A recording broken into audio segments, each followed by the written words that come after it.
जय हिंद साथियों। तो यहाँ पर हम आपके लिए पेपर कोड बीपीसीजी 172 युवा जेंडर एवं पहचान के कुछ इंपॉर्टेंट क्वेश्चंस लेकर आए हैं जो आपके आने वाले दिसंबर एग्जाम के लिए इंपॉर्टेंट हैं। तो आप लोग इस वीडियो को पूरा एंड तक देखिएगा। अगर आपको वीडियो पसंद आती है तो वीडियो को लाइक करिएगा, चैनल को सब्सक्राइब करिएगा एंड वीडियो को अपने दोस्तों में शेयर करना मत भूलिएगा। आपको आपके पेपर कोड्स की सभी वीडियोस इस चैनल पर मिल जाएंगे। अगर आप लोग इस सब्जेक्ट के गैस पेपर को परचेज करना चाहते हैं जिसमें आपके जो हमने 20 से 25 इंपॉर्टेंट क्वेश्चंस को कवर किया हुआ है, अगर आप लोग गैस पेपर क्लास को अच्छे से कंप्लीट कर लेते हैं तो आपका ये पेपर जो है 100% क्लियर हो जाएगा। अगर आपको गैस पेपर परचेज करना है तो आप लोग 9580023321 इस नंबर पे व्हाट्सअप कर सकते हैं या फिर हमारी वेबसाइट shop.hindustanknowledge.com पे विजिट कर सकते हैं। सिंपली गूगल पे जाएंगे और वहां पे आपको सर्च करना है shop.hindustanknowledge.com। इस वेबसाइट का लिंक आपको डिस्क्रिप्शन में दिया गया, उस पर क्लिक करके भी आप लोग इस वेबसाइट पे आ सकते हैं। अब आपको सिंपली सर्च कोड पे जाना है और यहाँ पर आपको अपने पेपर कोड सर्च करने हैं। यहाँ पे हम सर्च कर लेंगे बीपीसीजी 172, ठीक है। तो जैसे आप यहाँ पे सर्च करेंगे तो आपको इंग्लिश और हिंदी दोनों लैंग्वेज में गैस पेपर मिल जाएगा। सिंपली उस पर क्लिक करेंगे और बाय नाउ पर क्लिक करके आप लोग इसकी पीडीएफ को परचेज कर सकते हैं। अगर आपको कोई प्रॉब्लम होती है तो आप लोग जो है इस नंबर पे व्हाट्सएप मैसेज कर सकते हैं। अब वापस चलते हैं अपने प्रश्नों पर। तो यहाँ पर हमारा प्रश्न है, पहचान के विभिन्न सिद्धांतों पर चर्चा कीजिए। तो पहचान एक महत्वपूर्ण सामाजिक और मनोवैज्ञानिक अवधारणा है। यह बताती है कि व्यक्ति अपने आप को किस रूप में महसूस करता है और समाज में अपने स्थान को कैसे पहचानता है। समाज शास्त्र और मनोविज्ञान में पहचान के कई सिद्धांत प्रस्तुत किए गए हैं। ये सिद्धांत व्यक्ति के व्यवहार, समाज में स्थान और उसके मानसिक विकास को समझने में मदद करते हैं। तो पहचान क्या है? पहचान एक तरीके की है कि व्यक्ति अपने आप को समाज में किस रूप में महसूस करता है और समाज में अपने स्थान को कैसा पाता है। तो समाज शास्त्र और मनोविज्ञान के पहचान के कई सिद्धांत प्रस्तुत किए गए हैं। ये सिद्धांत व्यक्ति के व्यवहार, समाज में स्थान और उसके मानसिक विकास को समझने में मदद करते हैं। तो सबसे पहले देखते हैं मनोवैज्ञानिक दृष्टिकोण। तो मनोरोग विशेषज्ञ एरिक्सन के अनुसार पहचान का विकास जीवन के विभिन्न चरणों में होता है। उन्होंने कहा कि व्यक्ति अपनी पहचान को जीवन के अलग अलग चरणों में विकसित करता है। तो यहाँ पर जो मनोरोग विशेषज्ञ एरिक एरिक्सन है वो क्या कहते हैं, पहचान का जो विकास होता है जीवन के विभिन्न चरणों में होता है। उन्होंने कहा कि व्यक्ति अपनी पहचान को जीवन के अलग अलग चरणों में विकसित करता है। जैसे बाल्यावस्था में, इस समय व्यक्ति अपनी क्षमताओं और सीमाओं को समझता है। इसके बाद किशोरावस्था में यह पहचान के विकास का सबसे महत्वपूर्ण अपने व्यक्तित्व, मूल्यों और जीवन के उद्देश्यों को समझने की कोशिश करता है। जब कोई बालक होता है तो वो क्या करता है, वो सिर्फ अपनी क्षमताओं और शक्तियों का प्रयोग करता है, शक्तियों को समझता है। लेकिन जब किशोरावस्था में आता है तो अपनी जिम्मेदारियों को समझता है, अपने व्यक्तित्व को समझता है, अपने मूल्यों को समझता है और अपने जीवन के उद्देश्य को समझने की कोशिश करता है। वयस्क अवस्था में, इस समय व्यक्ति अपनी सामाजिक और पेशेवर पहचान को मजबूत करता है। यानी जब वो वयस्क होता है तो वो अपनी सामाजिक और जो है पेशेवर पहचान को मजबूत करता है, यानी अपनी समाज में अलग पहचान बनाने की कोशिश करता है, ठीक है। एरिक्सन का मानना है कि पहचान का विकास जीवन भर चलता रहता है और इसका संबंध विश्वास से होता है। यानी एरिक्सन का क्या मानना है, एरिक्सन का मानना है कि व्यक्ति का जो विकास है वो जीवन भर चलता है और इसका संबंध आत्मसम्मान और आत्मविश्वास से होता है। इसके बाद दूसरा है सामाजिक पहचान का सिद्धांत। तो सामाजिक मनोवैज्ञानिक ह्यूग डेजफेल और जॉन टर्नर ने सामाजिक पहचान के सिद्धांत की व्याख्या की। उनके अनुसार व्यक्ति अपनी पहचान का एक बड़ा हिस्सा समाज और समूह से जुड़कर प्राप्त करता है। उनके अनुसार क्या है, उनके अनुसार है कि कोई भी व्यक्ति जो है अपने पहचान का जो बड़ा हिस्सा होता है वो समाज और समूह से जुड़कर ही प्राप्त करता है। अगर वो समाज से नहीं जुड़ेगा तो वो अपनी पहचान का बड़ा हिस्सा खो देगा। व्यक्ति यह महसूस करता है कि वह किस समूह का हिस्सा है, जैसे परिवार, मित्र समूह, जाति, धर्म या राष्ट्रीयता। समूह की पहचान व्यक्ति के व्यवहार, निर्णय और मूल्य प्रणाली को भी प्रभावित करती है। सामाजिक पहचान व्यक्ति को आत्मसम्मान देती है, लेकिन कभी कभी यह समूहों के बीच टकराव का कारण भी बन सकती है। यानी जो सामाजिक पहचान होती है वो क्या करती है, व्यक्ति को आत्मसम्मान तो देती है, लेकिन कभी कभी यही समूह के बीच टकराव का कारण भी बन सकती है। ठीक है। इसके बाद तीसरा है आपका आत्म सिद्धांत। तो कॉर्ल रोजर्स के अनुसार पहचान व्यक्ति के आत्म सिद्धांत यानी सेल्फ कॉन्सेप्ट पर आधारित होती है। आत्म सिद्धांत यह बताता है कि व्यक्ति अपने आप को कैसे देखता है। यदि व्यक्ति की आत्म छवि सकारात्मक होती है तो वह आत्मविश्वासी और खुशहाल रहता है। यानी आत्म सिद्धांत क्या कहता है, आत्म सिद्धांत कहता है यदि किसी व्यक्ति की आत्म छवि कैसी है, सकारात्मक है, तो वो आत्मविश्वासी होगा और खुशहाल रहेगा। नकारात्मक आत्म छवि व्यक्ति में असंतोष और तनाव पैदा कर सकती है। पहचान विकसित करने के लिए व्यक्ति को अपने गुणों और दोषों को स्वीकार करना जरूरी होता है। तो आत्म सिद्धांत क्या कहता है, अगर हमको अपनी पहचान विकसित करनी है तो व्यक्ति को अपने गुणों और दोषों को स्वीकार करना जरूरी होगा। इसके बाद चौथा है आपका सामाजिक निर्माणवाद। तो सामाजिक निर्माणवाद कहता है कि पहचान स्थिर नहीं होती, बल्कि यह समाज और संस्कृति के आधार पर विकसित होती है। यानी पहचान आपकी स्थिर नहीं रहेगी, बल्कि समाज और संस्कृति के आधार पर बदलती रहेगी। पहचान समाज के नियमों, मान्यताओं और अपेक्षाओं से प्रभावित होती है। उदाहरण के लिए किसी समाज में पुरुष और महिला की भूमिकाओं को अलग तरीके से परिभाषित किया जाता है, जिससे उनकी पहचान प्रभावित होती है। सामाजिक निर्माणवादी दृष्टिकोण में पहचान परिवर्तनशील होती है और समय और परिस्थिति के अनुसार बदलती रहती है। यानी कि मान लीजिए समाज में आप रहते हैं, ठीक है, आपके पड़ोस में कोई रहता है, ठीक है, और मान लीजिए आपने कोई गलत काम किया, तो पहले तो आप अच्छा काम कर रहे थे, लेकिन अगर आपने कोई एक गलत काम किया तो इस पड़ोसी की नजर में आपकी पहचान बदल जाएगी। बहुआयामी पहचान। तो व्यक्ति की पहचान एक ही नहीं होती, बल्कि यह बहुआयामी होती है। व्यक्ति एक ही समय में परिवार का सदस्य होता है, मित्र समूह का सदस्य होता है, पेशेवर और नागरिक हो सकता है। यानी मान लीजिए आप एक परिवार में रहते हैं, तो आपकी बहन होंगी, ठीक है, तो बहन के अनुसार आप भाई हैं, तो ये एक पहचान होगी। दोस्त के अनुसार आप दोस्त हैं, ठीक है, आप किसी कंपनी में काम करते हैं तो उसके अनुसार आप एम्प्लॉय हैं। तो ये जो है आपकी अलग अलग पहचान होती है। तो व्यक्ति एक ही समय में परिवार का सदस्य होता है, मित्र समूह का सदस्य होता है, पेशेवर नागरिक हो सकता है। विभिन्न पहचान व्यक्ति के व्यवहार, दृष्टिकोण और निर्णयों को प्रभावित करती है। बहुआयामी पहचान यह भी बताती है कि व्यक्ति अपनी अलग अलग भूमिकाओं में कैसे संतुलन बनाता है। यानी परिवार में अगर आप होंगे तो आपके निर्णय अलग होंगे, अगर आप कंपनी में होंगे तो आपके निर्णय अलग होंगे, अगर आप दोस्त के साथ होंगे तो आपके निर्णय अलग होंगे। इसके बाद हम लोग निष्कर्ष लिखेंगे। तो पहचान केवल आत्म परिचय या नाम नहीं है, बल्कि यह व्यक्ति के विचारों, भावनाओं और सामाजिक संबंधों और जीवन के अनुभवों का समग्र परिणाम है। विभिन्न सिद्धांत हमें यह समझने में मदद करते हैं कि पहचान कैसे विकसित होती है और समाज और व्यक्ति पर इसका क्या प्रभाव पड़ता है, और कैसे व्यक्ति अपनी पहचान के माध्यम से आत्मसम्मान और जीवन का उद्देश्य खोजता है। पहचान के ये सिद्धांत न केवल मनोवैज्ञानिक और समाजशास्त्र के छात्रों के लिए महत्वपूर्ण है, बल्कि सामान्य जीवन में भी हमें खुद को और दूसरों को बेहतर समझने में मदद करते हैं। तो यहाँ पर हमारा प्रश्न क्या था, हमारा प्रश्न था कि पहचान के विभिन्न सिद्धांतों की चर्चा कीजिए। तो सबसे पहले हमने देखा मनोवैज्ञानिक दृष्टिकोण क्या था, इसके बाद हमने सामाजिक पहचान का सिद्धांत देखा, इसके बाद आत्म सिद्धांत, सामाजिक निर्माणवाद का सिद्धांत, बहुआयामी पहचान का सिद्धांत। तो ये सभी सिद्धांत क्या थे, ये सभी सिद्धांत जो है आपके पहचान के विभिन्न सिद्धांत थे। अगर आपको ये प्रश्न अच्छे समझ में आया है, अगर आपने अभी तक वीडियो को लाइक नहीं किया तो वीडियो को लाइक कर दीजिएगा और चैनल को सब्सक्राइब करना मत भूलिएगा। अगला प्रश्न है अंतः पीढ़ीगत संबंध के विभिन्न मॉडल की व्याख्या कीजिए।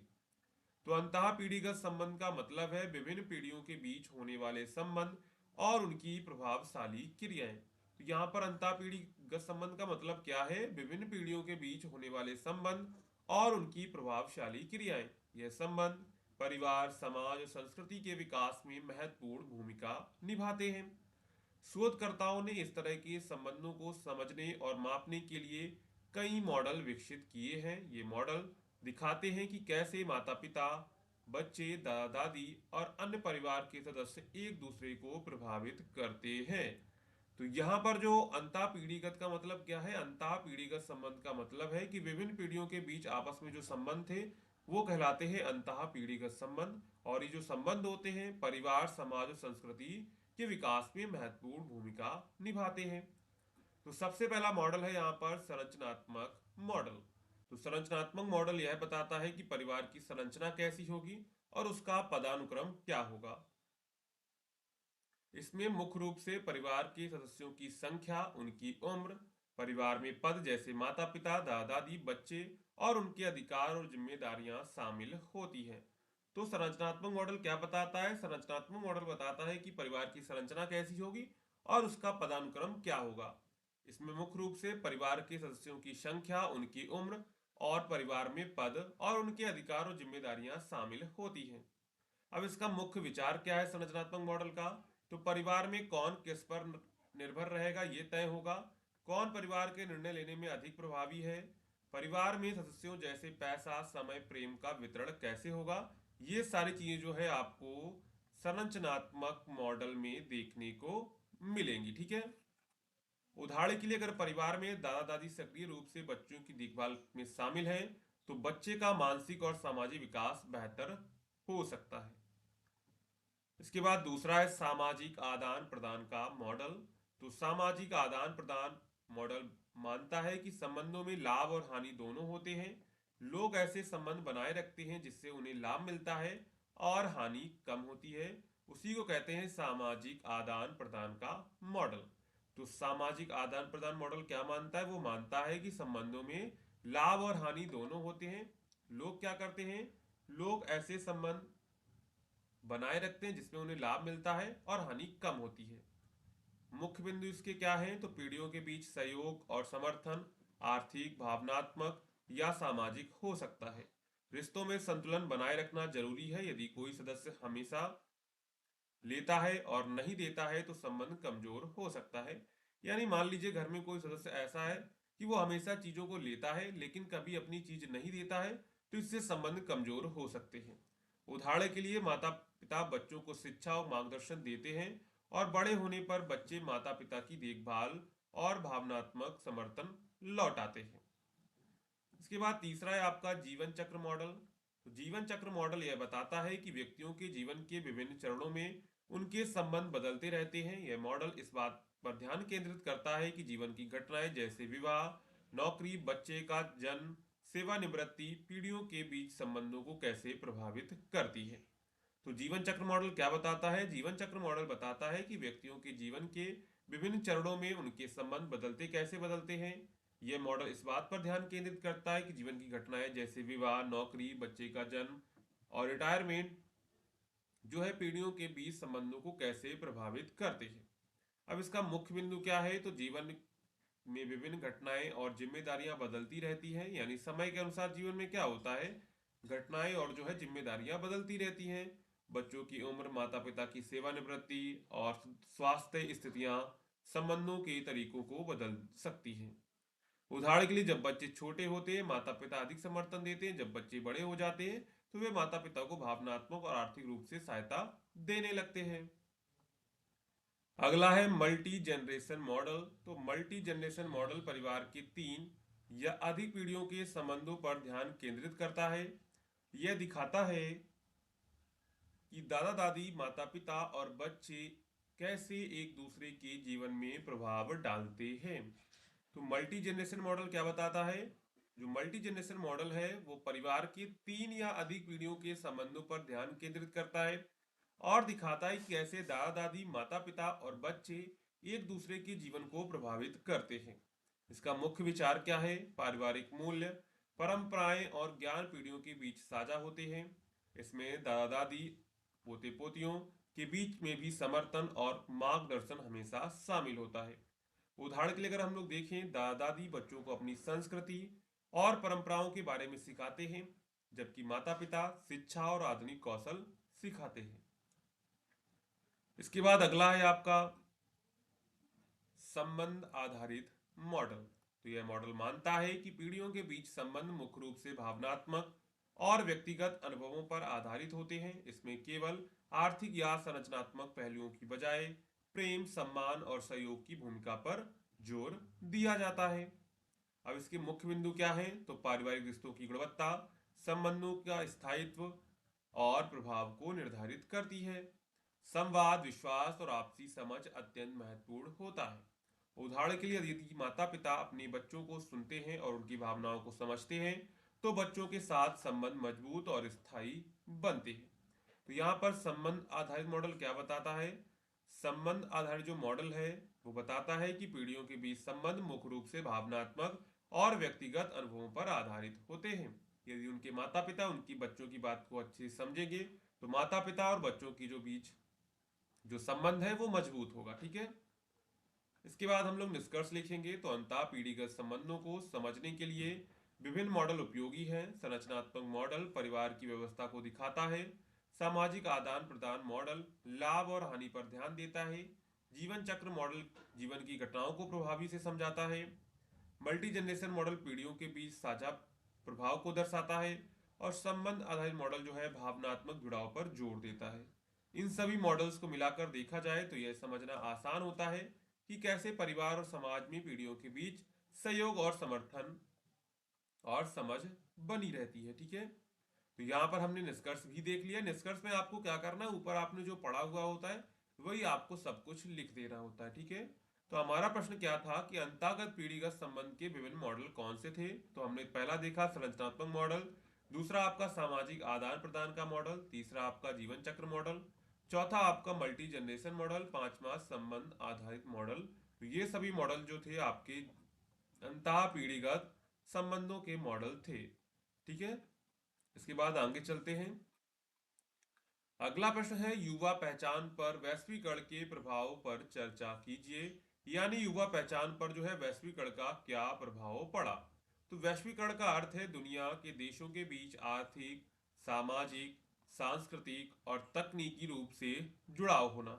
आज के समय में यह केवल व्यापार और तकनीकी तक सीमित नहीं है, बल्कि यह हमारी जीवन शैली, सोच, पहनावे, भाषा और सांस्कृतिक आदतों तक को प्रभावित कर रहा है। खासकर युवाओं पर वैश्वीकरण का गहरा असर देखा जा सकता है। युवा समाज का वह हिस्सा है जो नई चीजों को जल्दी अपनाते हैं और समाज में बदलाव लाने की क्षमता रखते हैं।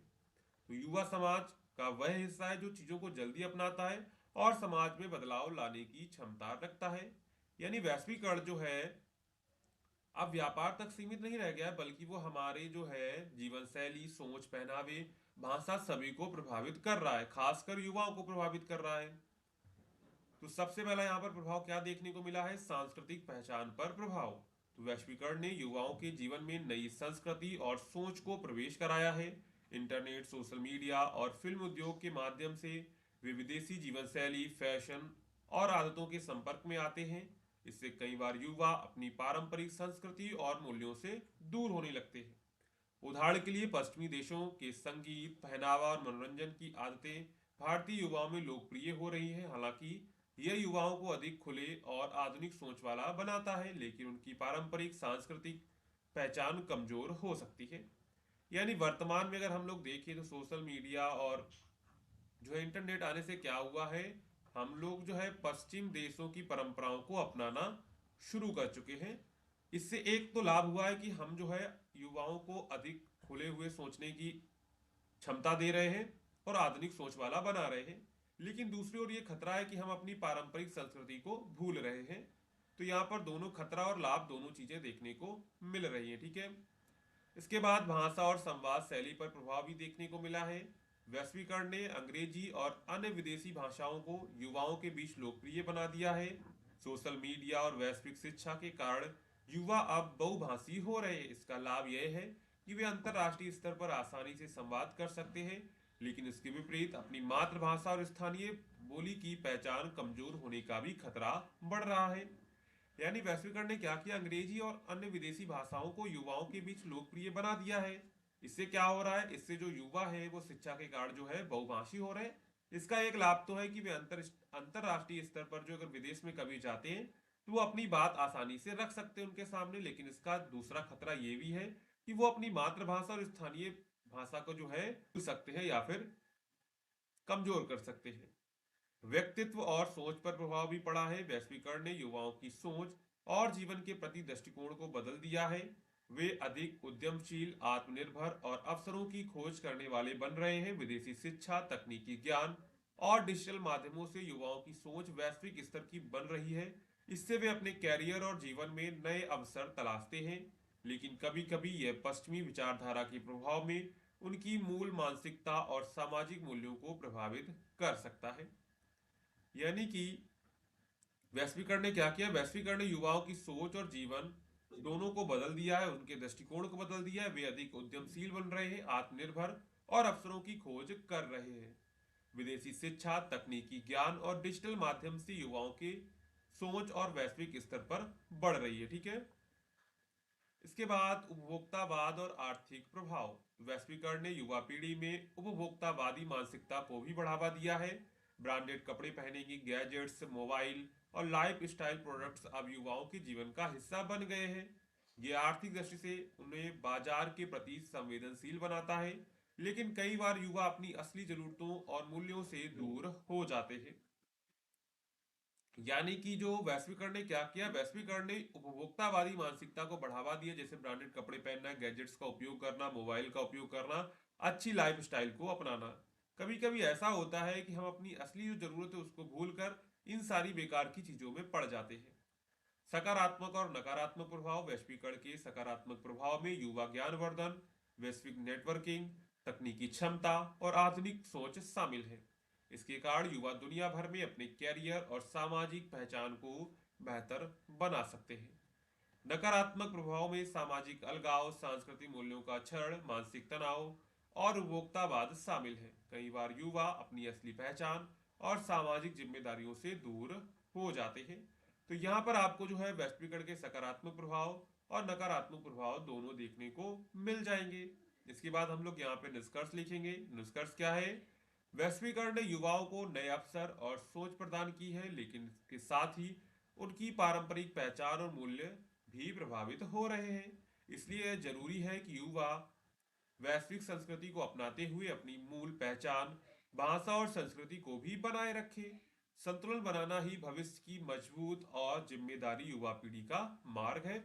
यानी हमको क्या करना है, हमको वैश्वीकरण वैश्वीकरण और जो अपने पारंपरिक मूल्य हैं उनके बीच क्या रखना है, सामंजस्य बना के रखना है। ठीक है। पारंपरिक मूल्यों के बीच जो है हमको सामंजस्य बना के रखना है, तभी हम एक दिशा में आगे बढ़ सकते हैं। ठीक है। इसके बाद अगला प्रश्न है, कामकाज निजी जीवन संतुलन क्या है। कामकाज निजी जीवन संतुलन के मॉडलों का वर्णन कीजिए। यानी आप कामकाज यानी अपने प्रोफेशन और पर्सनल लाइफ को कैसे संतुलित करते हैं, बैलेंस करते हैं, उसके बारे में कामकाज जीवन संतुलन के मॉडलों का वर्णन कीजिए। साथ में आपको बताना है कि कामकाज निजी जीवन संतुलन के लिए कौन से मॉडल दिए गए हैं। तो कामकाज निजी जीवन संतुलन का मतलब है कि व्यक्ति अपने काम यानी वर्क और निजी जीवन यानी परिवार, दोस्त और स्वास्थ्य और शौक के बीच उचित संतुलन बनाए। इसका उद्देश्य यह है कि व्यक्ति अपनी नौकरी और निजी जीवन दोनों में संतोष और सफलता पा सके। अगर कामकाज निजी जीवन संतुलन अच्छा होता है तो व्यक्ति मानसिक रूप से स्वस्थ, खुश और उत्पादक बनता है। अब इसका महत्व क्या है कामकाज निजी जीवन संतुलन का, तो मानसिक स्वास्थ्य में सुधार होता है और तनाव कम होता है।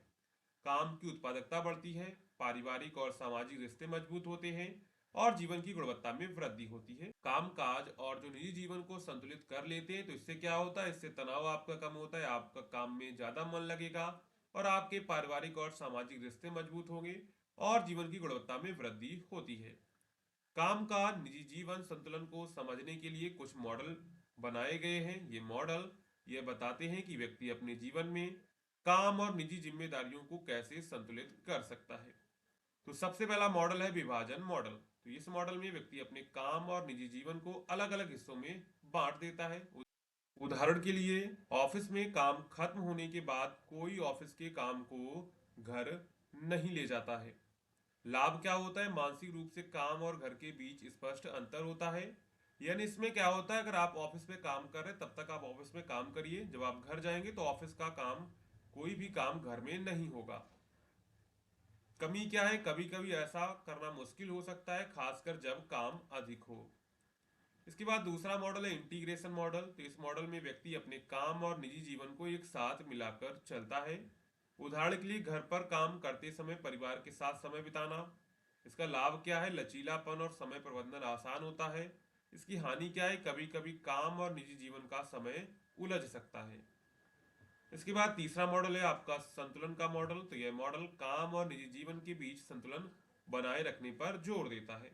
व्यक्ति तय करता है कितने घंटे काम के लिए और कितने घंटे जो है निजी जीवन के लिए होंगे। उदाहरण की ऑफिस जो है 9 बजे तक ऑफिस, 6 बजे के बाद परिवार के साथ समय बिताना।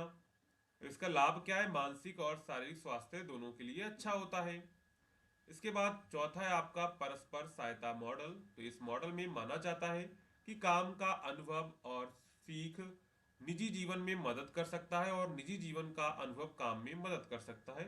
यानी क्या होता है, निजी जीवन जो है वो काम में मदद कर सकता है और आपका जो है काम यानी आपका जो प्रोफेशन है वो आपके निजी जीवन में सहायता कर सकता है। उदाहरण के लिए ऑफिस में टीम वर्क की सीख घर के रिश्तों में मदद कर सकती है। लाभ क्या है, जीवन के दोनों हिस्सों में सकारात्मक प्रभाव देखने को मिलता है। हानि क्या है, संतुलन बनाए रखना कभी कभी चुनौतीपूर्ण हो सकता है इसमें, ठीक है।